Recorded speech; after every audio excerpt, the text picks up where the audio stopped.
சொல்லி பிசாசின் தலையை நசுக்குகிறோம் ஆண்டவரே. ஆனால் தேவனோ வேற ஒரு காரியத்தை சென்று ஒரு ஓட்டத்தை கத்த நியமிக்கிறார்.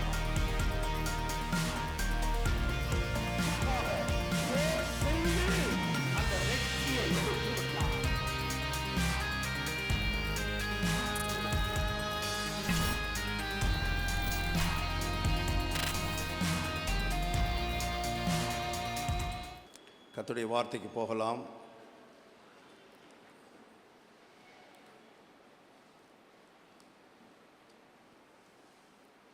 மத்தேயு எழுதின சுவிசேஷம்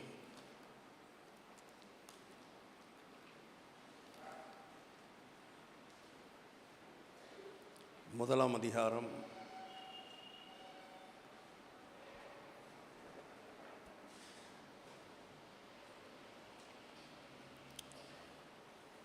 23வது வசனம்.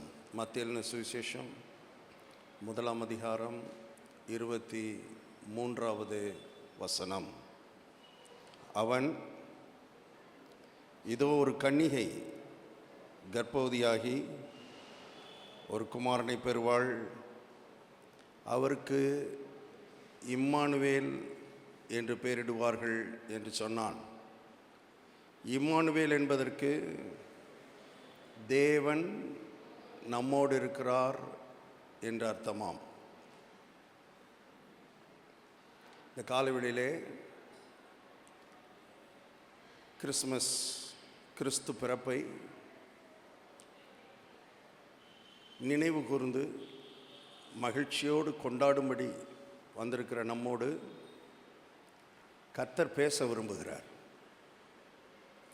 கர்த்தர் பேச விரும்புகிறார். எத்தனை பேர் கேட்க விரும்புகிறீங்க?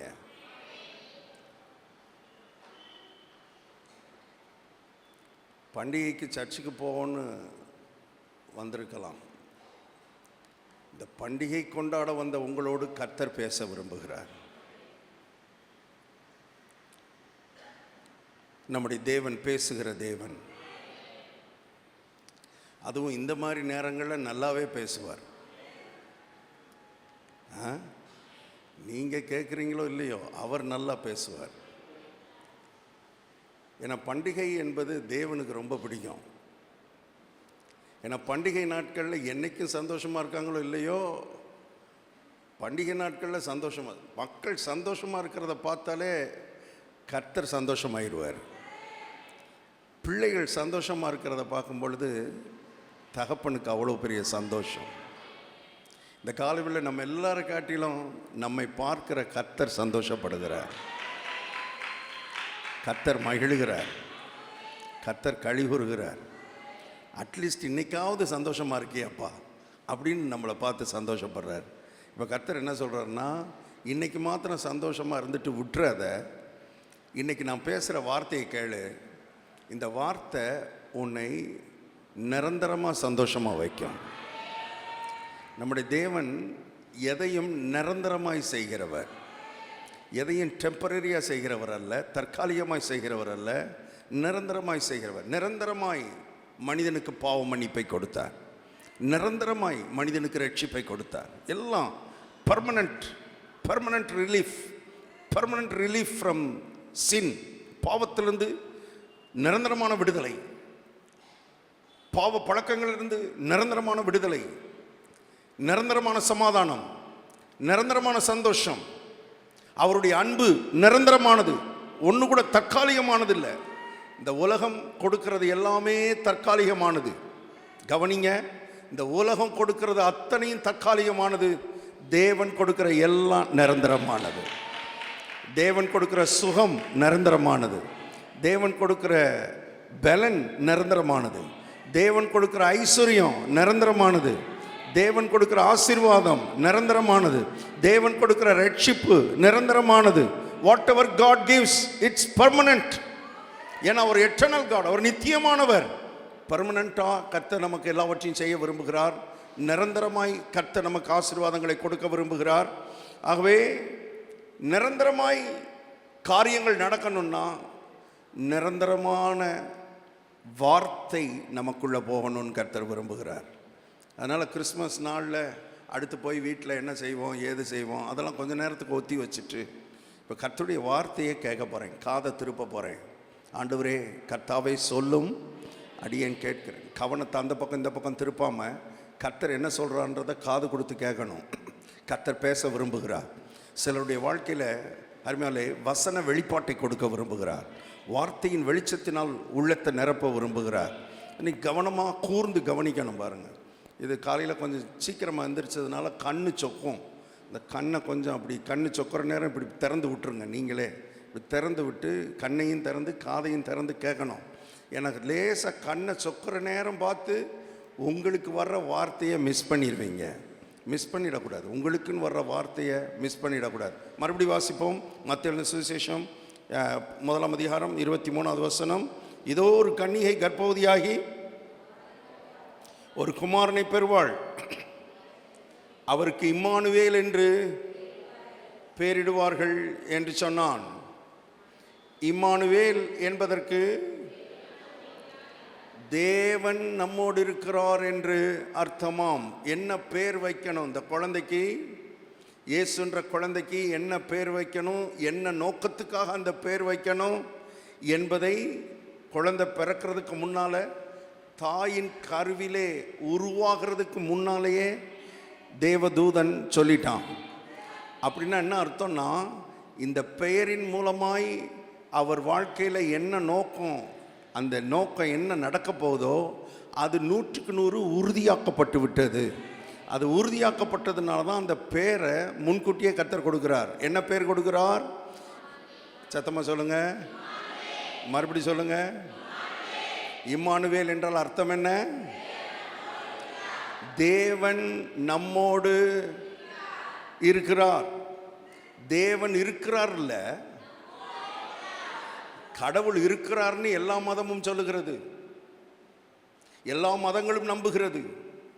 இன்னும் சொல்ல போனா வேதம் சொல்லுகிறது, பிசாசு கூட கடவுள்னு ஒருத்தர் இருக்கிறார்னு நம்புறான். வேதம் அப்படி சொல்லுகிறது. தேவன் ஒருவர் உண்டென்று பிசாசுகளும் நம்புகின்றன. பிசாசும் நம்புறான். பிசாசுக்கும் தெரியும் கடவுள் இருக்கிறார்னு. உலகத்தில் இருக்கிற மனுஷனுக்கெல்லாம் தெரியும் கடவுள் இருக்கிறார்னு. ஆனால் கர்த்தர் நமக்கு கொடுத்திருக்கிற வித்தியாசம் என்னன்னா, கடவுள் இருக்கிறார்ல, கடவுள் நம்மோடு இருக்கிறார். கடவுள் இருக்கிறார் வேற, கடவுள் நம்மோடு இருக்கிறார் வேற. கடவுள் இருக்கிறார் என்பதை விசுவாசிப்பது வேறு, கடவுள் நம்மோடு இருக்கிறார் என்று விசுவாசிப்பது வேறு. இம்மானுவேல் என்கிற நாமத்தை கொடுக்கும் பொழுது கர்த்தர் சொல்றார், உலகத்தில் இருக்கிற அத்தனை மனுஷனுக்கும் ஒரு விவரம் தெரியணும், ஒரு விவரம் தெரியணும், ஒரு உண்மை தெரியணும், ஒரு சத்தியம் தெரியணும். அது என்னன்னா, வானத்தையும் பூமியும் படைத்தவர், அண்ட சராசரத்தை சிருஷ்டித்தவர், இந்த மனிதனையும் சிருஷ்டித்தவர் எங்கேயோ தூரத்தில் இல்ல, மனிதனோடு கூட இருக்கிறார் என்கிற வெளிப்பாடு, வெளிச்சம், சத்தியம், உண்மை மனிதனுக்கு தெரிய வேண்டும். அதனாலேயே பர்பஸ்ஃபுல்லா கர்த்தர் அவருக்கு அந்த பேரை வைக்கிறார், இம்மானுவேல். இம்மானுவேல், தேவன் எங்கேயோ இல்ல, தேவன் நம்மோடு இருக்கிறார். எல்லாரும் சொல்லுங்க, தேவன் என்னோடு இருக்கிறார். பக்கத்தில் இருக்கிறவங்களை பார்த்து சொல்லுங்க, தேவன் உன்னோடு இருக்கிறார். என்ன சத்தம் குறைஞ்சிருச்சு? இல்லை, கொஞ்சம் வயசானவங்களா இருந்தால் உங்களோடு இருக்கிறார்னு சொல்லுங்க. தேவன் உன்னோடு இருக்கிறார், தேவன் என்னோடு இருக்கிறார், தேவன் உன்னோடு இருக்கிறார். இப்போ எல்லாரும் சொல்லுங்க, தேவன் நம்மோடு இருக்கிறார். இன்னும் ஒரு இடம் சொல்லிடுவோமா? தேவன் என்னோடு இருக்கிறார், தேவன் உன்னோடு இருக்கிறார், தேவன் நம்மோடு இருக்கிறார். எல்லாரும் கரங்களை தட்டி கர்த்தரை மகிமைப்படுத்துவோம். ஆதியிலிருந்தே தேவனுடைய விருப்பம் மனிதனோடு இருக்க வேண்டும் என்பதுதான். பரலோகத்தில் சிங்காசனத்தில் உட்கார்றது ஒரு விருப்பம் இல்லை, அதான் அவருடைய இடம், அதுதான் அவருடைய குடியிருப்பு. ஆனால் தேவனுடைய இருதயம் மனிதனோடு இருக்க விரும்பினது. ஆகவேதான் ஏதேன் தோட்டத்தில் வேதம் சொல்லுகிறது, ஆதியாமத்தில் ஆதாம் பரலோகத்துக்கு ஏறி போகல, தேவன் ஏதேனுக்கு இறங்கி வந்தார். ஆதாம நீ ஏறிவான்னு சொல்லல. இன்னைக்கு மனுஷன் எப்படியாவது கடவுளை அடைய வேண்டும், கடவுள் பக்கத்தில் போயிடணும், கடவுளுடைய அருளை பெற்றணும்னு சொல்லி பலவிதமான முயற்சிகள், பலவிதமான பக்தி முயற்சிகள்ல மனுஷன் இறங்கி கொண்டிருக்கிறான்.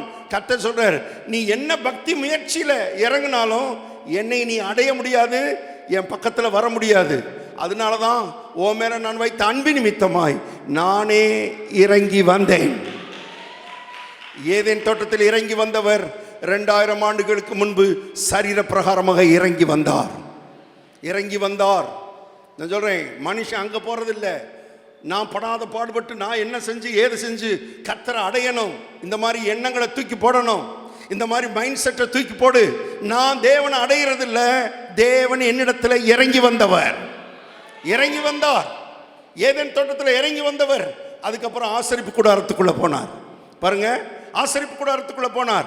மனுஷன் கேட்கல, மனுஷன் வாங்கன்னு சொல்லல, இவரே சொன்னார், நான் அவர்கள் நடுவிலே வாசம் பண்ணும்படி எனக்கு ஒரு இடத்தை உண்டாக்கு.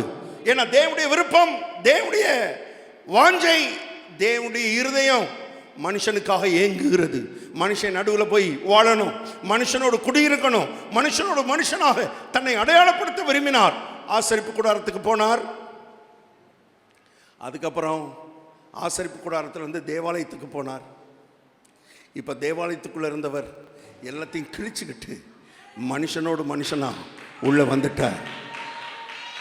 இந்த தேவனுடைய இருதயம் பாருங்க, மனுஷனை நோக்கி வந்து கொண்டே இருக்கிறது. மனுஷனை நோக்கி வந்து கொண்டு, இந்த காலவெளியே உன்னை நோக்கி கர்த்தர் வந்து கொண்டே இருக்கிறார்.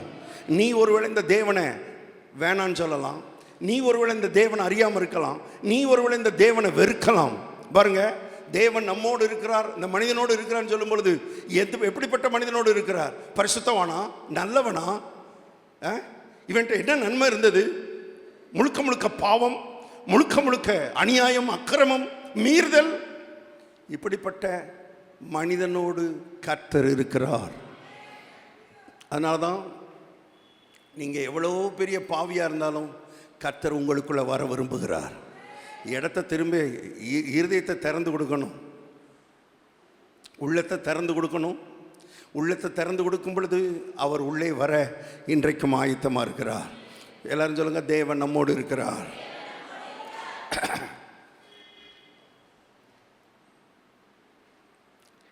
மனிதனை மீட்பதற்கு, மனிதனுக்கு உதவி செய்வதற்கு, மனிதனுக்கு ஒத்தாசை செய்வதற்கு, ஏனென்றால் இந்த உலகத்தை படைத்தவர் அவர், மனிதனை படைத்தவர் அவர். இந்த உலகத்தில் மனுஷன் வாழணும்னா அவருடைய உதவி இல்லாமல் என்ன செய்ய முடியாது? வாழ முடியாது. கர்த்தருடைய ஒத்தாசை இல்லாமல் வாழ முடியாது. பாருங்க, ஒரு மிஷன் இருக்குதுன்னா அந்த மிஷனை உண்டாக்குனவருக்கு தான் அந்த மிஷனை இயக்க தெரியும். அவருடைய உதவி இல்லாமல் அந்த மிஷன் என்ன செய்ய முடியாது? இயங்க முடியாது. திட்டமாய் அறிந்து கொள்ளணும். ஒரு மிஷன் என்னை உண்டாக்குனவரே என்னை தொடக்கூடாதுன்னு ஒரு மிஷன் சொல்லுச்சுன்னா அந்த மிஷன் ஒரு நாள் என்ன செய்ய போகிறதில்ல? இயங்க போகிறதில்ல. மிஷன் இயங்கணும்னா அதை உண்டாக்கினவரோடு அதுக்கு ஒரு தொடர்பு இருக்கணும். உண்டாக்கினவர் கையை வச்சாதான் அது இயங்க போகிறது. அதுமாதிரி மனுஷன் இயங்கணும்னா கர்த்தர் உதவி செய்யணும். மனுஷன் இந்த உலகத்தில் வாழணும்னா தேவனுடைய ஒத்தாசை தேவை. மனுஷன் இந்த உலகத்தில் அவன் ஜீவிக்கணும்னா தேவனுடைய சகாயம் தேவை. தேவன் இல்லாமல் வாழ முடியாது. ஆகவே தேவனே இறங்கி வந்தார். அதான் நற்செய்தி. தேவனே இந்த உலகத்துக்கு இறங்கி வந்தார். ஒரு தூதனை அனுப்பல. கவனிங்க, இம்மானுவேல்னா என்ன அர்த்தம்? தூதன் நம்மோடு இருக்கிறார்ல. தூதன் இல்ல, தேவன். தூதனை அனுப்பணும்னு அனுப்பிச்சிருக்கலாம். நீ போய் காபிரியலே, நீ போய் எல்லா வேலையும் முடிச்சுட்டு வான்னு சொல்லியிருக்கலாம். ஆனால் தேவன் தூதன் அனுப்பலை, அவரே இறங்கி வந்தார். இப்போ அவரே இறங்கி வந்துட்டார்னா தூதனும் கூடயே வந்துட்டான்னு அர்த்தம். இப்போ தூதர்கள் இருக்காங்களா இல்லையான்னு நீங்கள் பார்த்துக்கிட்டு இருக்க வேண்டியதில்லை. தேவனே வந்ததுனால தூதர்கள்லாம் இங்கே இருக்கிறாங்கன்னு அர்த்தம். உங்கள் வீட்டுக்குள்ளே இருக்கிறாங்கன்னு அர்த்தம். உங்கள் குடும்பத்துக்குள்ளே இருக்கிறாங்கன்னு அர்த்தம். உங்களுக்கு தேவையான உதவிகளை செய்வதற்கு தூதர்கள் உங்களோடு இருக்கிறார்கள் என்று அர்த்தம். ஏன்னா தேவனே வந்து விட்டார். தேவனே வந்துட்டார். பாருங்க, உதாரணத்துக்கு சொல்கிறேன். தமிழக முதலமைச்சர் இங்கே வந்துட்டார்னு வைங்க, இப்போ இங்கே இருக்கிறாருன்னு வைங்க, இந்த கட்டடத்துக்குள்ளே வந்தார்னா வந்து இந்த மதுரை மாவட்டத்தில் இருக்கிற கமிஷனர், எஸ்பி, டிஎஸ்பி, கலெக்டர் எல்லாம் இங்கே இருப்பாங்களா? நீங்கள் ஒவ்வொருத்தரையாக போய் கூப்பிட்டுட்டு இருக்க வேண்டியதில்லை. ஒவ்வொருத்தராக வந்துருங்க சார் சொல்ல வேண்டியதில்லை. முதலமைச்சர் வந்துட்டார்னா அத்தனை பேரும் பின்னாலே என்ன செய்வாங்க? வந்துடுவாங்க. எல்லாம் இந்த இடமே பத்தாது. கலெக்டர் இங்கே தான் இருப்பாது, கமிஷனர் இங்கே தான் இருப்பாது. யாரையும் நீங்கள் கூப்பிட வேண்டியதில்லை. ஏன்னா எல்லாருக்கும் பெரியவர் இங்கே இருக்கிறார். நான் சொல்கிறேன், எல்லாருக்கும் பெரிய தேவன் இங்கே இருக்கிறார். உங்களுக்குள்ளே இருக்கிறார், உங்கள் வீட்டுக்குள்ளே இருக்கிறார், உங்கள் குடும்பத்துக்குள்ளே இருக்கிறார், உங்கள் இல்லத்துக்குள்ளே இருக்கிறார், உங்கள் வாழ்க்கைக்குள்ளே இருக்கிறார், உங்கள் தொழிலுக்குள்ளே இருக்கிறார். அதனால நான் சொல்கிறேன், தூதர்களுடைய உதவி என்பது ரொம்ப சர்வசாதாரணமாக உங்களுக்கு உண்டு என்று கர்த்தருடைய ஆவியானவர் சொல்லுகிறார். ஏன்னா கர்த்தர் மனிதனை எவ்வளவு மதிச்சா தூதன் அனுப்பாம அவரே இறங்கி வந்தார். அவரே இறங்கி வந்தார். அவரே மாட்டுக்கொட்டியில் பிறந்தார். அவரே கல்வாரிக்கு சென்றார். அவரே ஜீவனை கொடுத்தார். அவரே இரத்தத்தை சிந்தினார். அவரே நம்முடைய பாவத்தை ஏற்றுக்கொண்டார். நம்முடைய பாவத்தை எல்லாம் தூக்கி ஒரு தூதன் மேல போடல, ஒரு நம்முடைய எல்லாருடைய பாவத்தையும் அவரே தன் மேலே ஏற்றுக்கொண்டார். சில வசனங்களை வேகமாக வாசிப்போம். 1 பேதுரு புஸ்தகம் திருப்புங்க. 1 பேதுரு 2ஆம் அதிகாரம் 1 பேதுரு 2ஆம் அதிகாரம் 24வது வசனம். 1 பேதுரு 2:24. நாம் பாவங்களுக்கு செத்து நீதிக்கு பிழைத்திருக்கும்படிக்கு தூதன் தாமே இல்லை, அவர் தாமே. தூதன் இல்லை, அவரே.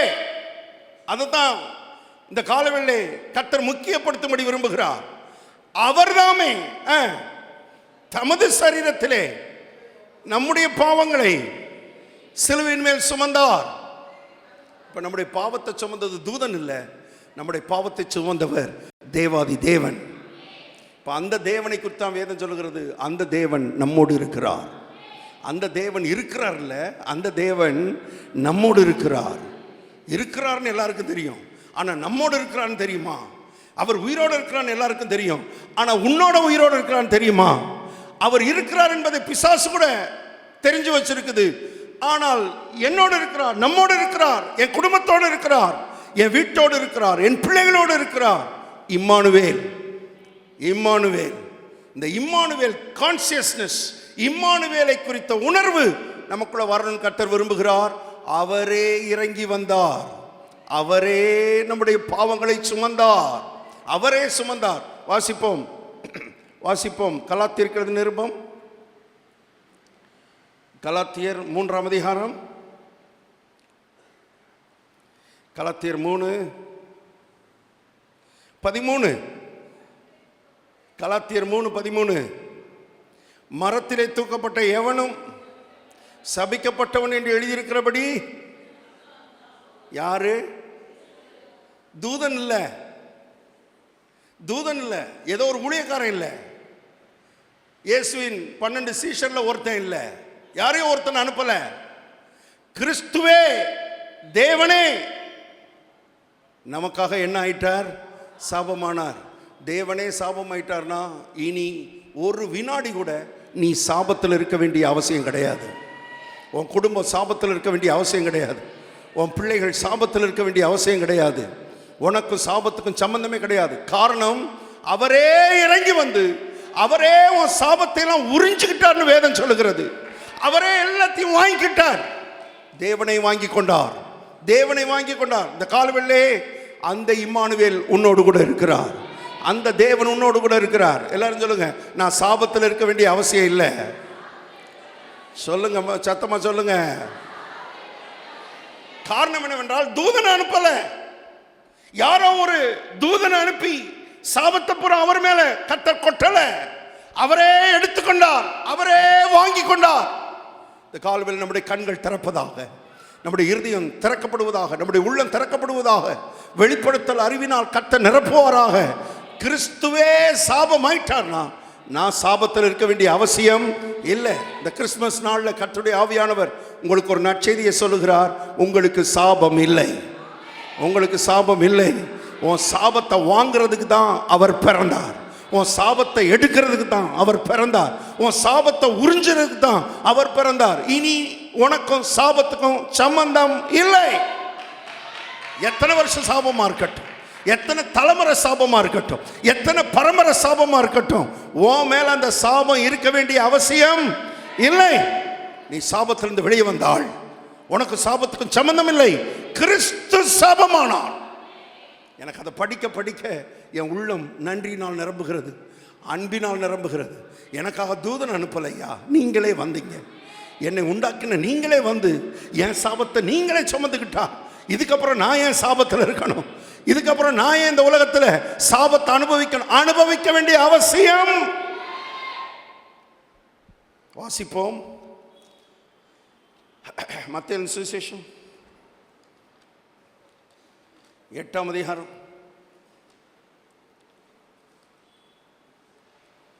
மத்தேயு சுவிசேஷம் 8ஆம் அதிகாரம்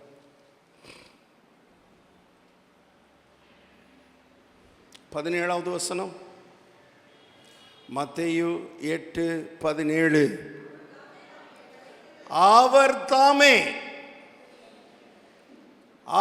தாமே நம்முடைய பலவீனங்களை ஏற்றுக்கொண்டு நம்முடைய நோய்களை சுமந்தார். அவர் தாமே, தூதன் இல்ல. ஒரு தூதன் அனுப்பி எல்லார் பலவீனத்தையும் நீ வாங்கிக்கொண்டு கர்த்தர் சொல்லவில்லை. தூதன் அனுப்பல. தூதன் வந்தா வேலையை சரியா செய்ய மாட்டான், அவருக்கு தெரியும். எந்த தூதனும் செய்ய மாட்டான், எந்த ஊழியக்காரனும் செய்ய மாட்டான், எந்த போதகனும் செய்ய மாட்டான். அவரே வந்தார். இதுக்கு தான் வந்தார். அதான் சொல்லிக்கிட்டு இருக்கிறேன். எதுக்கு பிறந்தார்?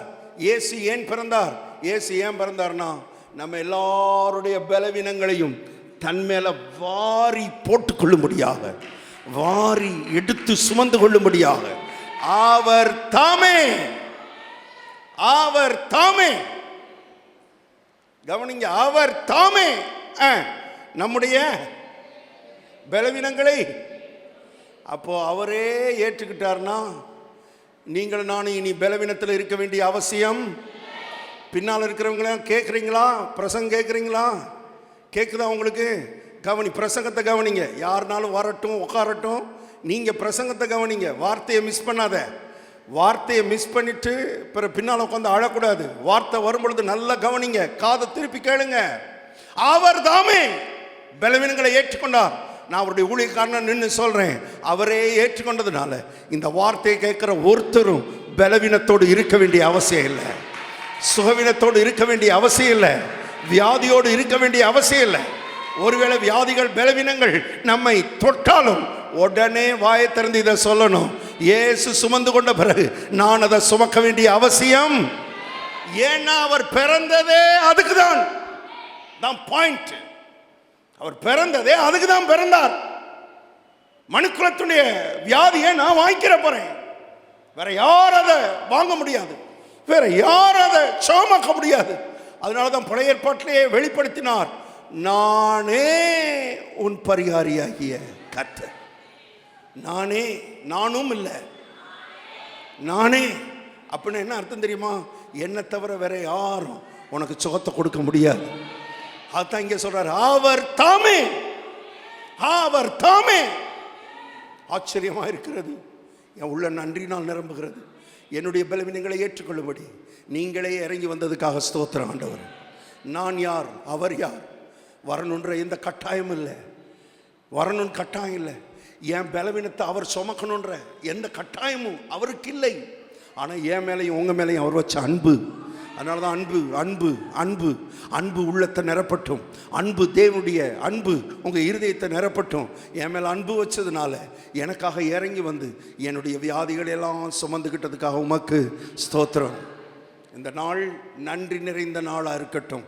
இந்த நாள் மாத்திரமல்ல, திரும்ப திரும்ப இதை நினச்சி நன்றி செலுத்துகிற ஒரு உள்ளம் நமக்குள்ள கர்த்தர் உருவாக்குவாராக. இங்கே இருக்கிற எல்லாருக்கும் உருவாக்குவாராக. மதத்தில் இல்லை, மதச்சடங்கை பற்றி நினைக்கப்படாது. மதத்துக்கும் நமக்கும் சம்பந்தம் இல்லை. ஏன் மதத்துக்கும் நமக்கும் சம்பந்தம் இல்லைன்னா மதத்துக்கும் இயேசுவுக்கும் சம்பந்தம் இல்லை. இயேசு வந்து மதத்தை உண்டாக்க வரல, இயேசு சாக வந்தார். இயேசு வியாதியை தாமேல அள்ளி போட்டுக்கொள்ள வந்தார். எல்லா வியாதிகளையும் எல்லா பலவீனங்களையும் உச்சந்தலிருந்து உள்ளங்கால் வர என்னென்ன வியாதி இருக்குதோ என்னென்ன பலவீனம் இருக்குதோ அத்தனை இயேசுவின் மேல போயிடுச்சு. விசுவாசி விசுவாசி இதை நம்ப வேண்டும். என வேதம் சொல்கிறது, விசுவாசத்தினால் நீதிமான். விசுவாசம் இல்லைன்னா கிறிஸ்தவ வாழ்க்கையே இல்லை என்பதை தெரிந்து கொள்ளுங்கள். விசுவாசம் இல்லைன்னா ஆவிக்குரிய வாழ்க்கையே கிடையாது என்பதை தெரிந்து கொள்ளுங்கள். விசுவாசிக்க வேண்டும். என்னுடைய வியாதிகளை எல்லாம் இயேசு சுமந்தார். சொல்லுங்க, எல்லாரும் சொல்லுங்க, என்னுடைய பலவீனங்களை அவரே ஏற்றுக்கொண்டு என்னுடைய வியாதிகளை அவரே சுமந்தார். காலவெளியில் கர்த்தருடைய ஆவியானவர் சொல்றார், அவர் சுமந்ததுனால நீ இனி அதை சுமக்காத, நீ அதை சுமக்காத. ஒரு வைராக்கியமா எடு, நான் சுமக்க மாட்டேன். அவர் மேல போயிடுச்சு, அவர் மேல போயிடுச்சு, அவர் மேல போயிடுச்சு. உங்களுக்கு என்ன வியாதி இருக்குதோ அந்த வியாதியை அவர் மேல வச்சிருங்க, அவர் மேல வச்சு பாருங்க. அவர் அவர் அவர் அவர்தாமே சுமந்தார், அவர்தாமே சுமந்தார். எப்படி என் பாவத்தை சுமந்தாரோ அதுபோல என்னுடைய பலவீனங்களையும் அவரே சுமந்தார், அவரே சுமந்தார். இன்னும் சொல்லணும்னா அதுக்காகவே அவர் இந்த உலகத்தில் பிறந்தார், அதுக்காகவே பிறந்தார், அதுக்காகவே இந்த உலகத்துக்குள்ள வந்தார். எவ்வளவு நல்ல தேவன்! நீங்களும் நானும் ஆராதிக்கிற தேவன் எவ்வளவு நல்ல தேவன். வாசிப்போம் 2 கொரிந்தியர் 8ஆம் அதிகாரம் 9வது வசனம். 2 கொரிந்தியர் 8:9. நம்முடைய கர்த்தராகிய இயேசு கிறிஸ்துவின் கிருபையை அறிந்திருக்கிறீர்களே, அவர் அவர் ஐஸ்வர்யமுள்ளவராயிருந்தும் நீங்கள் அவருடைய தரித்திரத்தினாலே ஐஸ்வர்யவான்கள் ஆகும்படிக்கு உங்கள் நிமித்தம் என்ன ஆனாரே? யார் தரித்திரரானது? காபிரியல் தூதன் இல்ல, மிகாவேல் தூதன் இல்ல, தூதன் தரித்திரன் ஆகல. தூதனை போய் தரித்திரத்தை எல்லாம் வாங்கிக்கோன்னு தேவ தூதனை கர்த்தர் அனுப்பவில்லை. அவரே இறங்கி வந்து அவரே தரித்திர கோலத்தை தன்மேல் ஏற்றுக்கொண்டார். காரணம் என்னன்னா, இந்த வார்த்தை கேட்கிற ஒருத்தர் கூட தரித்திரத்தில் இருக்கக்கூடாது.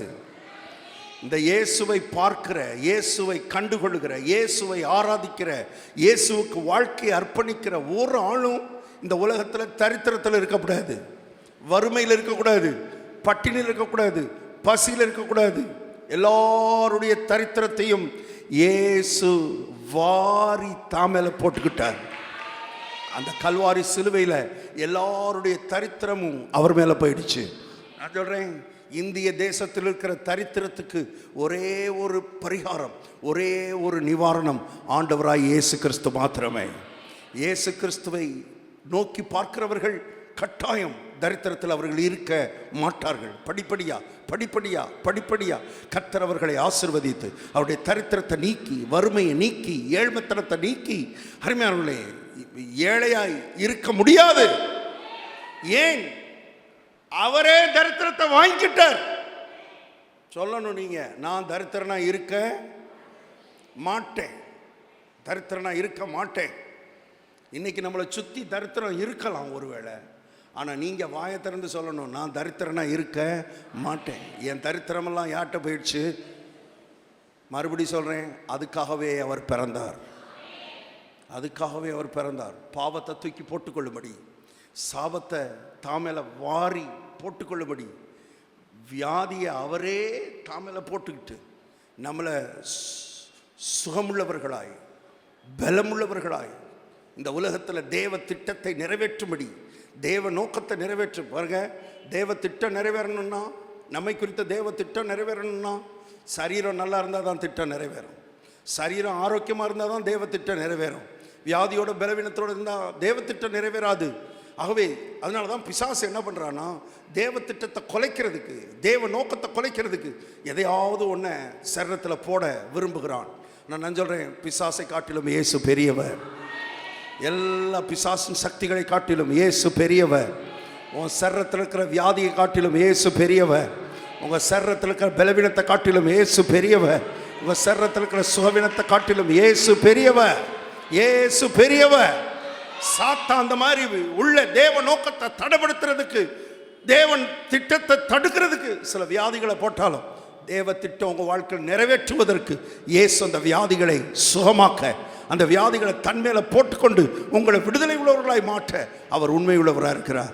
தரித்திரத்தை எடுத்து நல்ல ஒரு பாருங்க, நம்ம தேவைகள் சந்திக்கப்பட்டவர்களாக இந்த உலகத்தில் வாழணும்னு கர்த்தர் விரும்புகிறார். எப்பொழுதும் தேவையுள்ளவர்களாகவே வாழ்கிறது தேவனுடைய திட்டம் இல்லை. எப்பொழுதும் குறைவோடும் ஒரு குறைவோடு வாழ்கிறது தேவனுடைய திட்டம் இல்லை. நிறைவோடு வாழணும். அதனால தான் தேவன் தம்முடைய மகிமையின் ஐஸ்வரியத்தின்படி உங்கள் குறைவையெல்லாம் கிறிஸ்து இயேசுவுக்குள் நிறைவாக்குவார். அப்படின்னா நம்முடைய வாழ்க்கை எப்பொழுதும் நிறைவின் வாழ்க்கையாக இருக்கணும். நிறைவின் வாழ்க்கையாக இருக்கணும். ஒரு தேவை நம்ம வாழ்க்கையில் வருதுன்னா அந்த தேவையை சந்திக்கிறதுக்கான பணம் ஏற்கனவே லாக்கரில் இருக்கணும். இது எப்படி இருக்கு? அப்படி இருக்க முடியுமா முடியாதா? இயேசுவின் நாமத்தில் சொல்கிறேன், இந்த கிறிஸ்மஸ் நாளில் சொல்கிறேன், அப்படி ஒரு தேவை சந்திக்கப்பட்டவர்களா, தேவை சந்திக்கப்பட்டவர்களா, அடிப்படை தேவைகளாவது சந்திக்கப்பட்டவர்களா, ஒரு குறைவற்ற, எப்பொழுதும் ஒரு டென்ஷன்லேயே வாழக்கூடாது, எப்பொழுதும் ஒரு ப்ரெஷர், பணத்தை குறித்த ஒரு ப்ரெஷரில் வாழ்றது தேவனுடைய திட்டம் இல்லை. நம்முடைய தரித்திரத்தை ஏற்றுக்கொள்ளும்படிக்காகவே இயேசு பிறந்தார். இயேசு பிறந்தார் மதத்துக்குள்ளே நம்மளை கொண்டு வர்றதுக்கு இல்லை. நம்மளெல்லாம் கொண்டு வந்து மதத்துக்குள்ளே சேர்த்து, கிறிஸ்தவ மதத்தில் சேர்த்து ஒரு பெரிய கூட்டத்தை சேர்க்கறது இல்லை. அவருடைய திட்டம் உன் தரித்திரத்தை நீக்கணும், உன் வியாதியை நீக்கணும், உன் பாவத்தை உன்னை விட்டு எடுக்கணும், உன்னை பரிசுத்தமாய் மாற்றணும். இதுதான் பெரிய நோக்கத்தோடு கர்த்தர் வந்தார் என்பதை தெரிந்து கொள்ளுங்கள். ஆகவே தூதன் நம்மோடு இருக்கிறார்னு சொல்லலை. இம்மானுவேல்னா தூதன் நம்மோடு இருக்கிறார்ல. யாரு? சத்தமா சொல்லுங்க. முடிக்க போறேன். தேவன் நம்மோடு இருப்பார் இல்லை. இம்மானுவேல்னா தேவன் நம்மோடு இருந்தார் இல்லை. ஆவியானவர் எப்படி சொல்றாரு பாருங்க. இருந்தார் இல்லை, இருப்பார் இல்லை. 2026 எப்படியாவது இருப்பார் அப்படி இல்லை. தேவன் நம்மோடு இருக்கிறார். தேவன் நம்மோடு இருக்கிறார். எல்லாரும் சொல்லுங்க, இருக்கிறார். இருக்கிறார்னா ப்ரெசன்ட் டென்ஸ். இப்போ உட்காந்துருக்கிறீங்கல்ல, நான் பேசிக்கிட்டு இருக்கேன்ல, இப்போ நம்மோடு இருக்கிறார். இப்போ இருக்கிறார். நீங்கள் நாளை காலையில் திறந்து வாசித்தாலும் எப்படி தான் வாசிக்க போகிறீங்க? நேற்று கிறிஸ்மஸ் அன்னைக்கு இருந்தார் அப்படியா வாசிப்பீங்க? என்ன சொல்ல போகிறீங்க? இருக்கிறார், இருக்கிறார். என்னைக்கு கேட்டாலும் தேவன் என்னோடு இருக்கிறார். அப்போது நான் என்ன சொல்கிறேன், உங்கள் வாழ்க்கையில் பலவிதமான சூழ்நிலைகள், போராட்டங்கள், எதிர்மறையான காரியங்கள்லாம் வாழ்க்கையில் வரும் பொழுது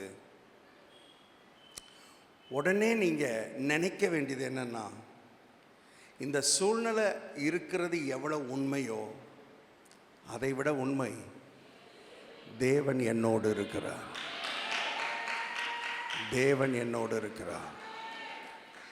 இந்த பிரசன்ஸ் ஆஃப் காட் குறித்த ஒரு அவேர்னஸ், ஒரு விழிப்புணர்வு, ஒரு வெளிப்பாடு நமக்குள்ள அனுதினமும் இருக்க வேண்டும் என்று கர்த்தர் எதிர்பார்க்கிறார்.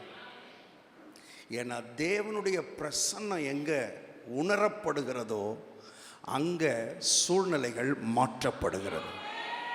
நல்லா கவனிங்க.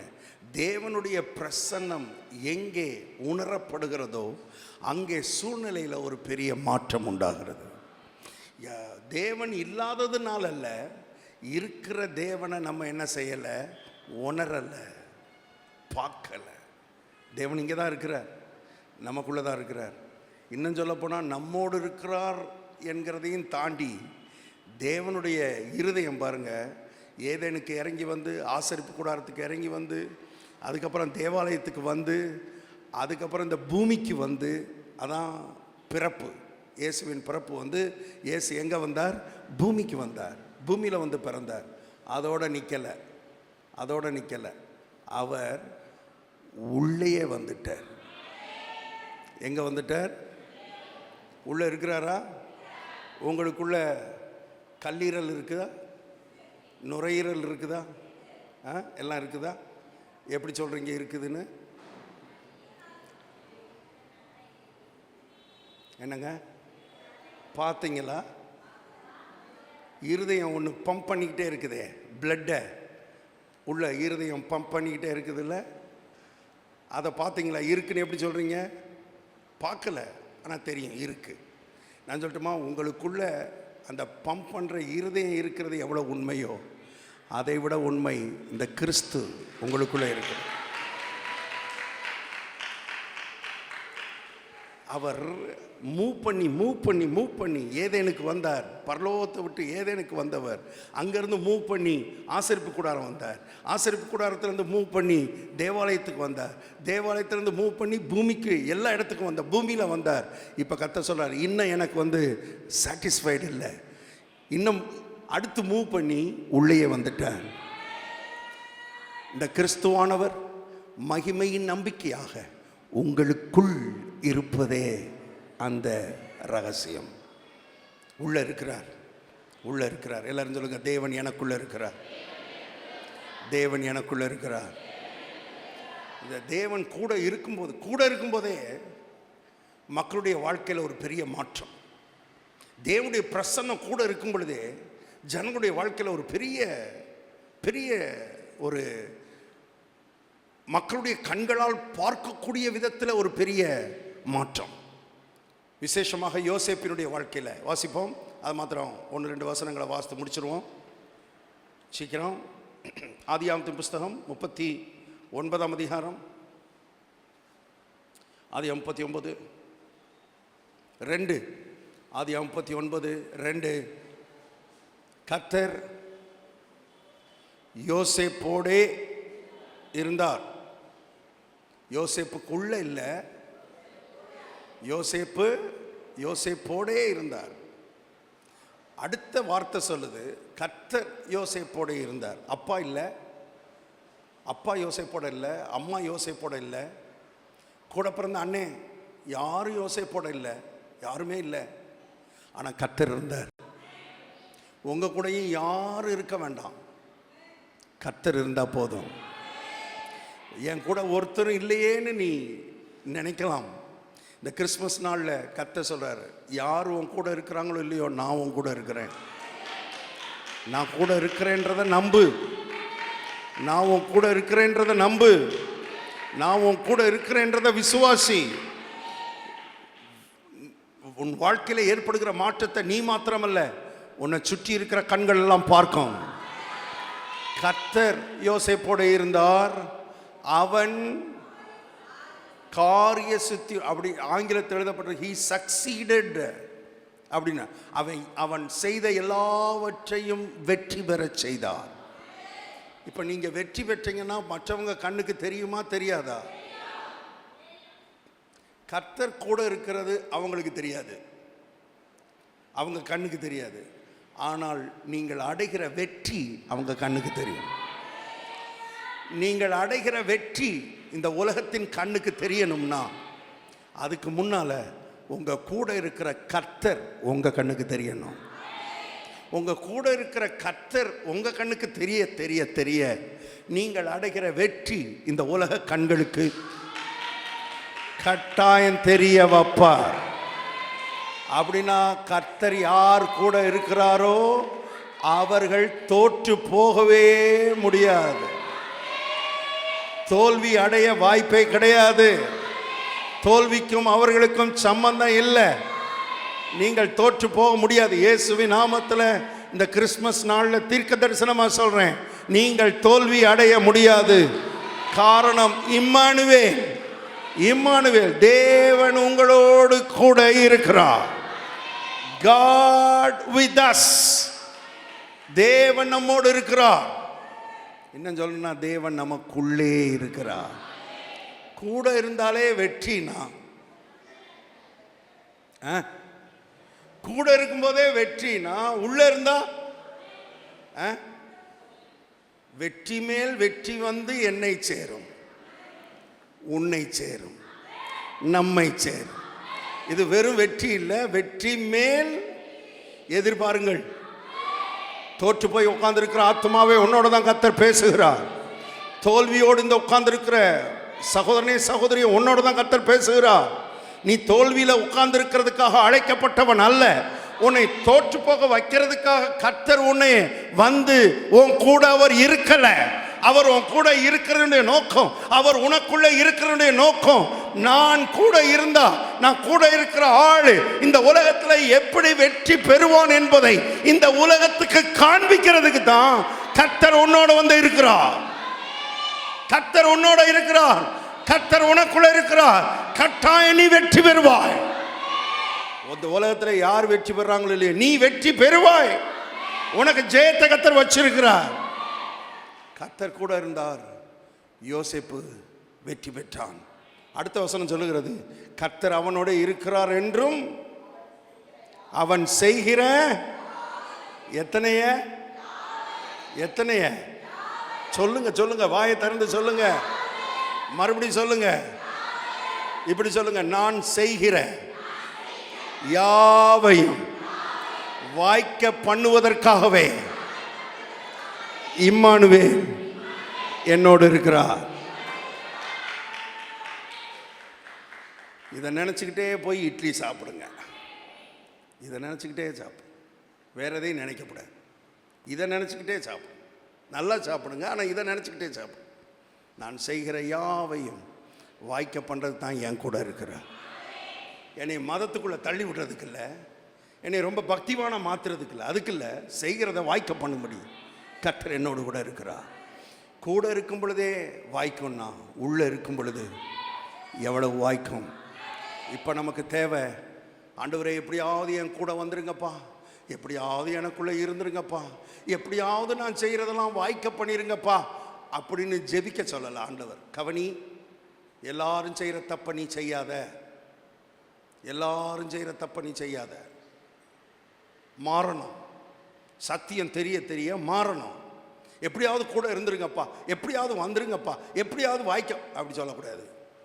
என் கூட நீங்கள் இருக்கிறதுக்காக உமக்கு ஸ்தோத்திரம். போகும்போதும் வரும்போதும் உங்கள் வாய் கர்த்தரை துதிக்கணும்.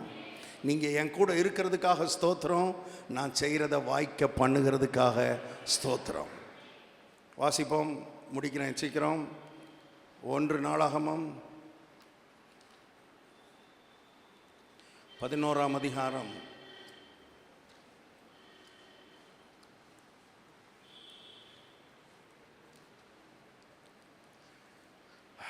1 நாளாகமம் 11ஆம் அதிகாரம் 9வது வசனம். 1 நாளாகமம் 11:9. தாவீது நாளுக்கு நாள் விருத்தி அடைந்தான். ஏனென்றால், தமிழ் அதை விட்டுட்டாங்க, தமிழ் அந்த வார்த்தையை விட்டுட்டாங்க. ஆங்கிலத்தில் அப்படிதான் எழுதப்பட்டிருக்கிறது. For the Lord was with him, the Lord of hosts was with him. சேனைகளின் கர்த்தர் அவனோட கூட. இவன் விருத்தி அடைஞ்சதுனால கூட இல்லை, அவர் கூட இருந்ததுனால தான் விருத்தியே வந்துச்சு. அப்போ விருத்தி அடைகிறதுக்கு முன்னாலேயே கர்த்தர் கூட இருக்கிறார். நம்ம விருத்தி அடைஞ்சாதான் மக்கள் நம்ம கூட இருப்பாங்க. உங்களுக்கு தெரியுமா, உலக மனுஷன் வந்து நம்ம வெற்றி பெற்றாதான், விருத்தி அடைஞ்சாதான், சக்ஸஸ் ஆனாதான் கூட இருப்பாங்க. ஆனால் கர்த்தர் மட்டும்தான் நம்ம விருத்தி ஆகிறதுக்கு முன்னாலேயே நம்ம கூட இருப்பார். அவர் கூட இருக்கிறதுனால தான் நமக்கு என்னவே வருது.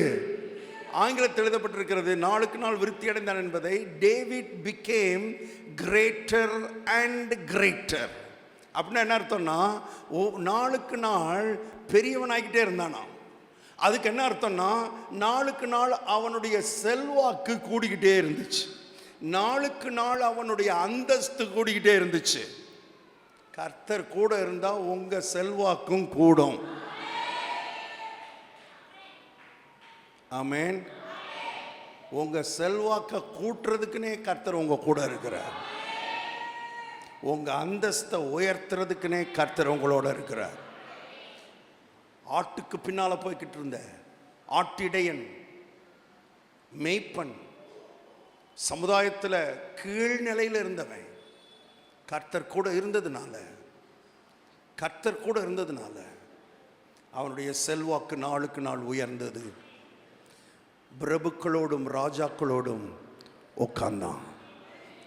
நம்முடைய தேவன் எளியவனை குப்பையிலிருந்தும் சிறியவனை புழுதியிலிருந்தும் தூக்கி பிரபுக்களோடும் ராஜாக்களோடும் உட்கார பண்ணுகிறவர்.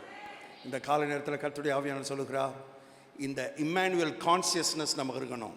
போகும்போது வரும்போது உள்ளே இருக்கிறார், எனக்குள்ளே ஒருத்தர் இருக்கிறார், என் கூட இருக்கிறார், எனக்குள்ளே இருக்கிறார். இந்த சங்கீதக்காரன் தான் சொன்னான், கர்த்தரை நான் எப்பொழுதும் எனக்கு முன்பாக வைத்திருக்கிறேன், அவர் என் வலது பார்சத்தில் இருக்கிறபடியால் நான் அசைக்கப்படும். அப்படின்னா எப்போதும் பார்த்துக்கிட்டே இருக்கிறான். எப்போதும் கர்த்தர் இருந்தார்னு சொல்லலை, எப்போதும் தாவீதுக்கு முன்னால் கர்த்தர் இருந்தார்னு சொல்லலை. தாவீது கர்த்தரை எப்பொழுதும் அவருக்கு முன்னால் வச்சிருந்தான். நீங்களும் வைக்க முடியும், நீங்கள் அந்த உணர்வோடு வாழ முடியும், நீங்கள் அந்த உணர்வோடையே சாப்பிட முடியும், நீங்கள் அந்த உணர்வோடையே தூங்க முடியும், நீங்கள் அந்த உணர்வோடையே எந்திரிக்க முடியும். அப்படி எந்திரிச்சா, அப்படி தூங்குனா, அப்படி நடந்தா, நாளுக்கு நாள் விருத்தி.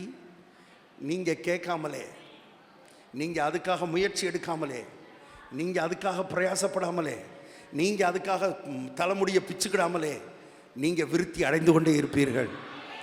இப்போ தாவீது விருத்தி அடைந்ததை ஜனங்கள் பார்த்தாங்களா இல்லையா? பார்க்க முடியும். ஜனங்களை கர்த்தர் பார்க்க வைப்பார். உங்களை சுற்றி இருக்கிற கண்கள் அதை பார்க்கும். எங்கேயோ இருந்தவங்க, எங்கேயோ கிடந்தவங்க இப்போ இங்கே வந்திருக்கிறாங்கன்னா சம்திங் ஸ்பெஷல், ஏதோ ஒன்று இவங்க வாழ்க்கையில் இருக்கிறது. அந்த ஸ்பெஷலுக்கு பெயர் இம்மானுவேல். இந்த இம்மானுவேல் தேவன் உன்னோடு கூட இருக்கிறார், உனக்குள்ளே இருக்கிறார். நீ நாளுக்கு நாள் விருத்தி அடைந்து கொண்டே இருப்ப. நாளுக்கு நாள் நொடிஞ்சு போகிறதில்லை, நாளுக்கு நாள் குறைஞ்சு போகிறதில்லை, நாளுக்கு நாள் மெலிஞ்சு போகிறதில்லை, நாளுக்கு நாள் கீழே போய்கிட்டு இருக்கிறது இல்லை. நாளுக்கு நாள் என்ன ஆகிட்டே இருக்கிறது? விருத்தி அடையணும். இயேசுவின் நாமத்தில் அந்த விருத்தியை கர்த்தர் உங்களுக்கும், உங்கள் குடும்பத்துக்கும், உங்கள் தொழிலுக்கும், உங்கள் வேலைக்கும், உங்கள் வியாபாரத்துக்கும், நம்முடைய சபைக்கும் கர்த்தர் தருவாராக. காரணம், சேனைகளின் கர்த்தர் நம்மோடே இருக்கிறார். இம்மானுவேல் நம்மோடு கூட இருக்கிறார். கடைசியா ஒரே ஒரு வசனம் வாசித்து முடிச்சிருவோம். கடைசியா அப்போஸ்தலர் நடபடியின் புஸ்தகம் 10ஆம் அதிகாரம். அப்போஸ்தலர் நடபடியின் புஸ்தகம் 10ஆம் அதிகாரம்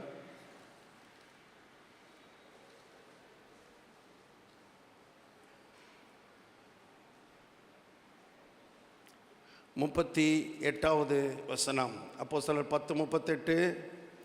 நசரேயனாகிய இயேசுவை தேவன் பரிசுத்த ஆவியினாலும் வல்லமையினாலும் அபிஷேகம் பண்ணினார். இப்போ தேவன் அவருடனே கூட இருந்தபடியினாலே அவர் நன்மை செய்கிறவராயும் பிசாசின் வல்லமையில் அகப்பட்ட யாவரையும். தேவன் கூட இருந்தா, யார் கூட இருக்கிறாங்களோ அந்த தேவ பிரசன்னத்தை உணர அவர்களை அறியாம நன்மை செய்கிற ஆளா மாறிடுவாங்க. எத்தனை பேர் அப்படி மாறணும்னு நினைக்கிறீங்க? கவனிங்க.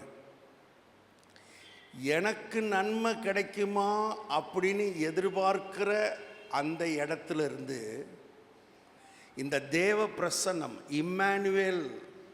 இம்மானுவேலின் பிரசன்னம் ஒரு ஆளை எங்கே நகர்த்துதுன்னா, எங்கே நகர்த்தி கொண்டு போகுதுன்னா, யாராவது நமக்கு நன்மை செய்வாங்களா அப்படின்னு எதிர்பார்க்கிற இடத்துல இருந்து யாருக்கு நன்மை செய்யலான்னு நினைக்கிற இடத்துக்கு கர்த்தர் உங்களை நகர்த்து.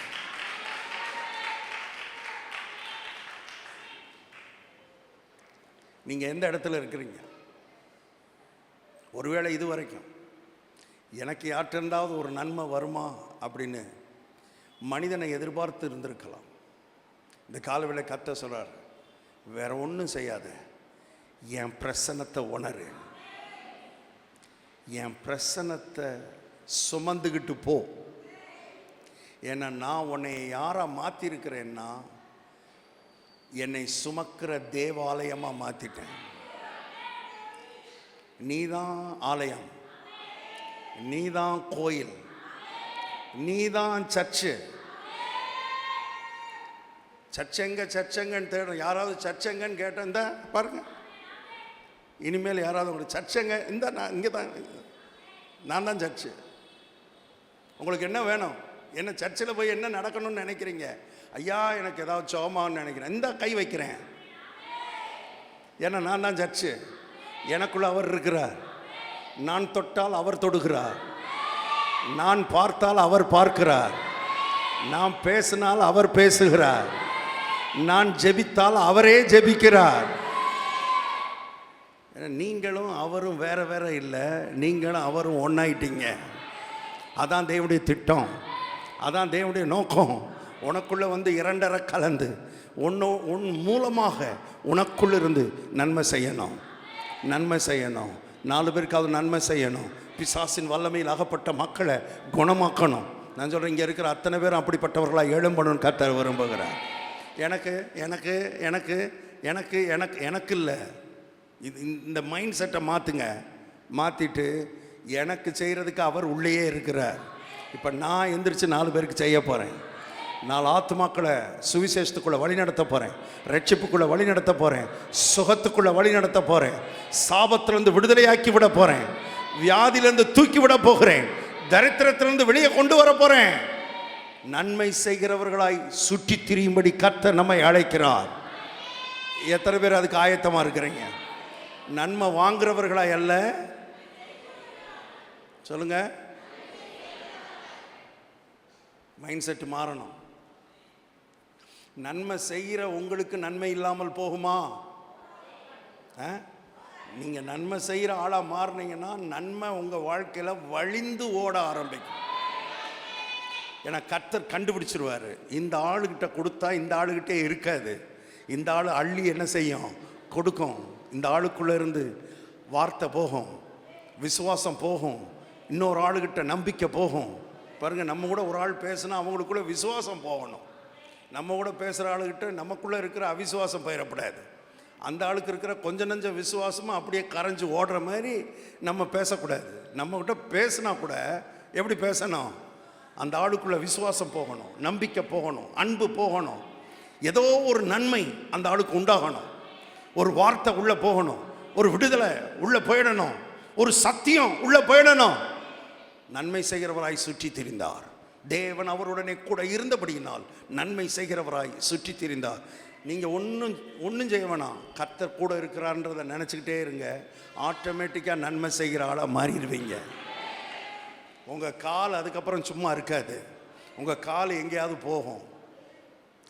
எங்கேயாவது உங்கள் கால் என்ன கால் ஆயிரும்னா ஓடு கால். ஓடு கால். அவர்களுக்கு என்ன பேர்?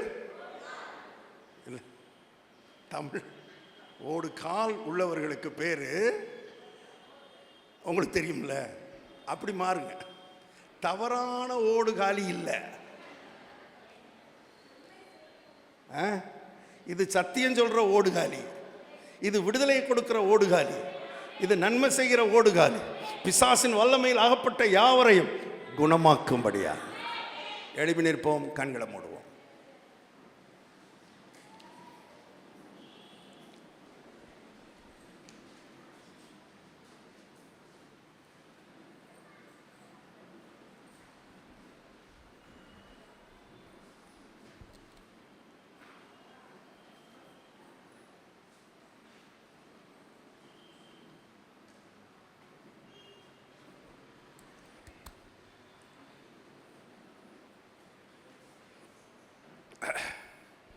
எல்லாரும் சொல்லுங்க, இம்மானுவேல். எத்தனை பேருக்கு விளங்கிடுச்சு? இம்மானுவேல்னா என்னது? தேவன் இருக்கிறார்ல, அது உலகத்துக்கே தெரியும் தேவன் இருக்கிறார்னு. ஆனால் நமக்கு தெரிய வேண்டியது தேவன் இருக்கிறார்ல, தேவன் நம்மோடு இருக்கிறார். தேவன் என்னோடு, தேவன் எங்களோடு. நீங்கள் உணரலனாலும் இருக்கிறார். நீங்கள் அவர் இருக்கிறார்ன்றதை விசுவாசிக்கலைனாலும் இருக்கிறார். விசுவாசாதான் அதனுடைய பலனை நீங்கள் பார்ப்பீங்க. அதான் இங்கே விசுவாசத்தாதான் அதனுடைய விளைவை நீங்கள் பார்ப்பீங்க. அவர் இருக்கிறதுனால நீங்கள் காரிய சித்தி உள்ளவர்களாக இருப்பீர்கள்.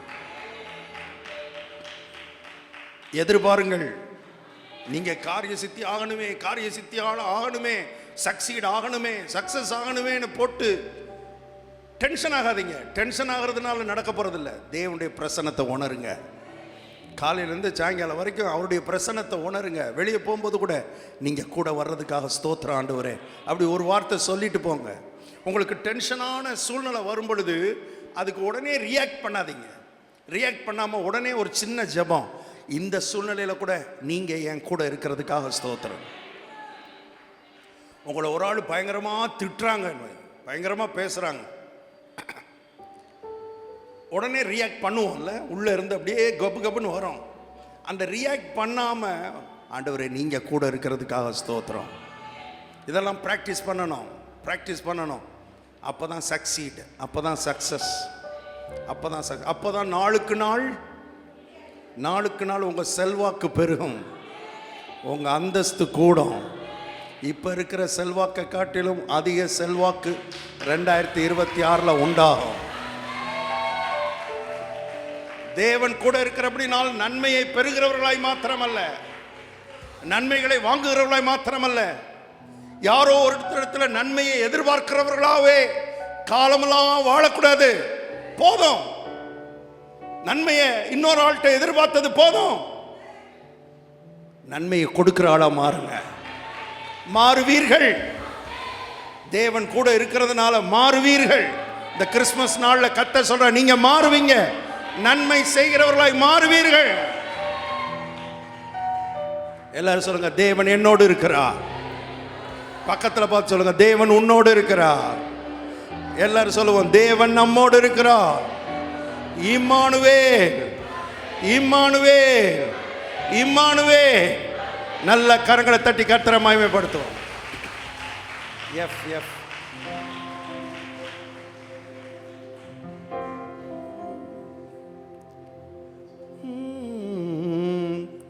जी गुड जी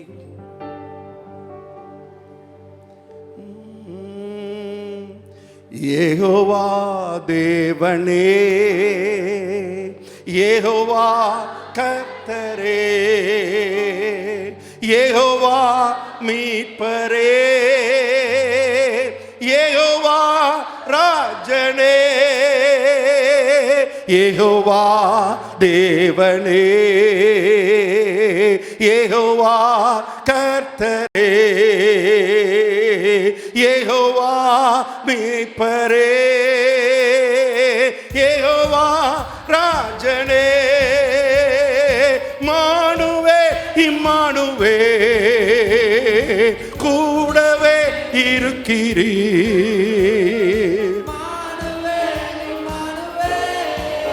Yes Lord, கூடவே மறுபடி ஒரு முறை, மானுவேல் இம்மானுவே கூடவே இருக்கிறீர்.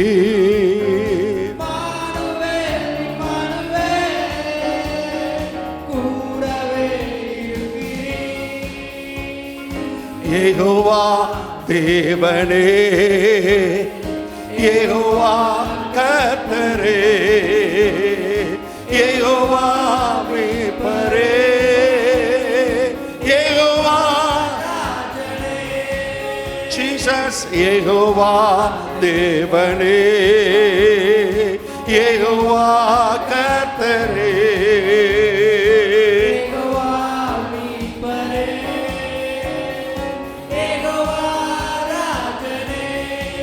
மானுவேல் மானுவேல் இம்மானுவேல்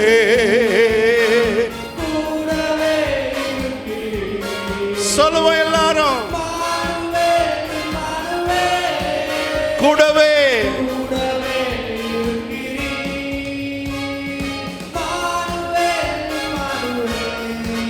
க்ளோரி கூடவே இருக்கிறீர்.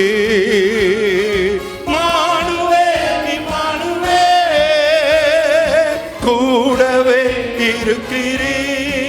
கரங்களை தட்டி யெகோவா தேவனே யெகோவா கர்த்தரே யெகோவா மீட்பரே யெகோவா ராஜனே யெகோவா தேவனே, யெகோவா கர்த்தரே,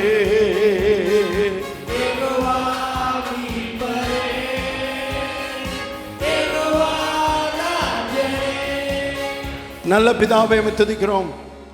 இம்மானுவேலை நாங்கள் உம்மை உயர்த்துகிறோம். எங்களோடு கூட இருக்கிறீர். நீர் இருந்தவர் அல்ல, இருக்க போகிறவர் அல்ல, எங்களோடு இப்பொழுது இருக்கிறவர். இந்த காலை நேரத்தில் எங்களோடு இருக்கிறவர், இருக்கிறவராகவே இருக்கிறேன் என்று சொன்னவர். நீர் இருக்கிறவர் மாத்திரமல்ல, எங்களோடு இருக்கிறவர், எங்களுக்குள்ளே இருக்கிறவர். நீர் நாளெல்லாம் காலமெல்லாம் எங்களை விட்டு விலகாதவர், எங்களை கைவிடாதவர். கூட இருக்கிறீர் என்கிற உணர்வினால் நம்முடைய பிள்ளைகள் எல்லாரையும் நிரப்புவீராக. தூதனை எங்களுக்காக அனுப்பல, நீரே வந்தீர். தூதனை எங்களோடு இருக்கும்படி நீர் அனுப்பல, நீரே எங்களோடு இருக்கும்படி வந்தீர். உம்முடைய அன்புக்காக, உம்முடைய கிருபைக்காக, உம்முடைய இரக்கத்துக்காக நாங்கள் நன்றி செலுத்துகிறோம். அது இம்மானுவேல் உணர்வு எங்களுக்குள்ள இருக்கட்டும். அவர் கூட இருக்கிறார் என்கிற உணர்வு ஒவ்வொரு நாளும் எங்களுக்குள்ள வளர்ந்து கொண்டே பெருகிக் கொண்டே இருக்கட்டும். தொடர்ந்து நடத்தும். இயேசு கிறிஸ்துவின் நாமத்தில் பிதாவே, ஆமென், ஆமென்.